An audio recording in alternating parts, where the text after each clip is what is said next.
ఇప్పుడే వచ్చా, ఫ్రెష్ అయిన తర్వాత చేస్తా. మళ్ళీ ఉండు, రూమ్లో ఎవరున్నారో అసలు తెలియదు. మా ఫ్రెండ్ వాళ్ళ ఫ్రెండ్ ఉందేమో, ఒకసారి ఫోన్ చేస్తా. Hi bro, this is Priya. Hi bro, this is Madhu.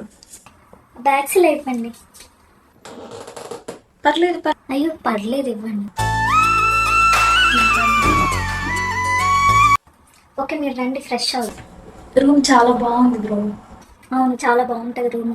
వేరే కూర ఎంచుకున్నాను నేను ఈ రూమ్ని. రెంట్ ఎంత? జస్ట్ ఎంత 350 pounds. 350 pounds అంటే 40,000. 40,000 2 నెలల జీతం రా ఇండియాలో నాకు.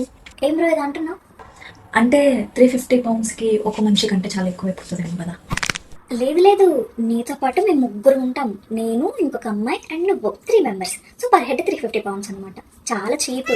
అంటే ఇప్పుడు మనం ముగ్గురం ఒకటే రూమ్లో ఉండాలా? ఒక్కొక్కరు 350 పే చేయాలా?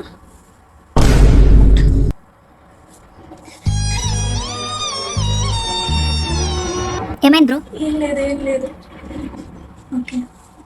అబ్బా ఫుల్ ఆకలి వేస్తుంది, అసలు ఏం తినలేదు నైట్ నుంచి. బాగా అలసిపోయినట్టున్నావు, కొంచెం ఫుడ్ తీసుకొస్తా, తినేసి రెస్ట్ తీసుకో హాయిగా. ఇప్పుడు నైట్ నుంచి ఏం తినలేదు, చాలా బాగా ఆకలి వేస్తుంది. నాకు అసలు వంట కూడా రాదు.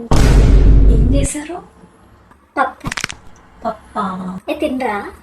ఓకే, పప్పు అయినా పర్లేదు. ఓకే, అది నా దగ్గర కలిపేసుకొని తినేస్తాను. బ్రో పప్పు ఏంటి కొంచెం కలర్ తేడాగా ఉంది? అంటే అది నిన్నటి పప్పు. నిన్నటి పప్ప?